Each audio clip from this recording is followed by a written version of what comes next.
और इसका अर्थ यह है, जब समुद्र मंथन हुआ तो अमृत पीने की व्यग्रता तो सभी के मन में थी, पर जब विष निकल आया अमृत के स्थान पर तो उलाहना देने लगे भगवान विष्णु को।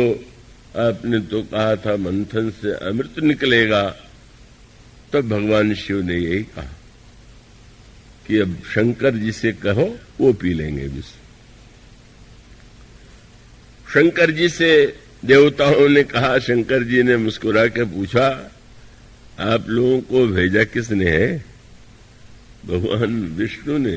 अच्छा अच्छा, तब तो क्या कहना, उन्होंने भेजा है तो आप लोग जानते नहीं, वो विष होगा ही नहीं। जब कोई व्यक्ति दुख के विष के पीछे प्रभु का हाथ देखता है तो उसको विष विष नहीं लगता, बस उन्होंने उसको पी लिया। अमृत के वितरण में शंकर जी भागीदार नहीं बने, विष पी लिया। इसी प्रकार से रामराज्य की स्थापना के लिए के माध्यम से जो अमृत समाज को मिलना था, उसके लिए इतना दुख प्रभु ने, तत्वतः दुख का लेश भले ही न हो, लेकिन कितना उन्होंने श्रम, कितना दुख, कितनी पीड़ा जनक नंदिनी और उन्होंने झेली। लक्ष्मण जी ने कितना कष्ट उठाया, श्री भरत ने कितनी तपस्या और साधना की। इसका तात्पर्य है कि मानो व्यवहारिक अर्थों में इस परिवार ने सारा दुख का विष स्वयं पी लिया और सुख का अमृत समाज को बांट दिया। इस तरह से मानो यह जो रामराज्य का दर्शन है, प्रभु ने कहा, और श्री किशोरी जी तो निरंतर प्रस्तुत हैं, मुझे तो आपके साथ ही रहना है, हर स्थिति में रहना है।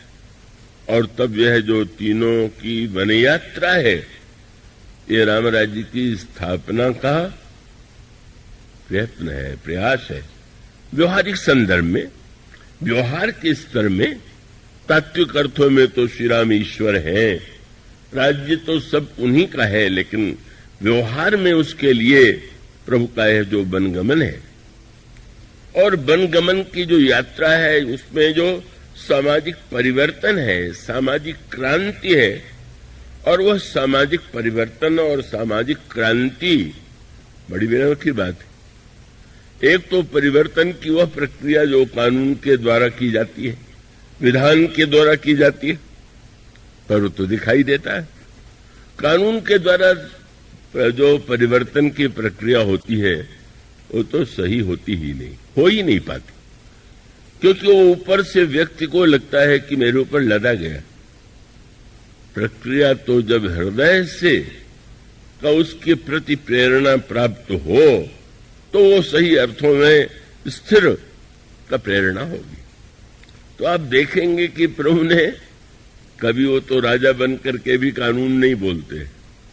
श्री राम ने तो जब राज पर विराजमान थे तो आपने प्रजा को बुलाया, और उस समय प्रभु ने ये कहा कि मैं आप लोगों के सामने, ये नहीं कि मैं तो राजा हूं, आज्ञा देता हूं, आपको पालन करना पड़ेगा। प्रभु ने यही कहा कि मैं जो कुछ समझता हूं वो आपसे कह रहा हूं, और अगर मेरे वाणी से कोई एक शब्द भी नीति के विरुद्ध लगे, आप यदि संकोच छोड़ करके मुझे रोक देंगे तो मैं प्रसन्न होऊंगा कि आप में कितनी अनुशासन की भावना है। प्रभु ने कहा, जो अनीति कछु भाखो भाई, तो मोहि बरजेहु भय बिसराई। भय छोड़ करके आप मेरी अनीति को रोक देंगे।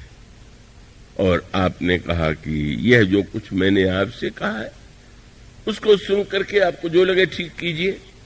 राजा उपदेश नहीं देता, वो आदेश देता है, का उसको बाध्य करता है, पर श्री राम संदेश देते हैं, और उसका अभिप्राय यह है, स्वयं अपने व्यवहार के द्वारा, अपने चरित्र के द्वारा ऐसी एक स्थिति उत्पन्न कर देते हैं कि जिससे सहज रूप से जो सामाजिक मान्यताएं, धारणाएं, जो कमियां हैं, का वो दूर होती हैं। और इसी की संपूर्ति श्री भारत के द्वारा होती है।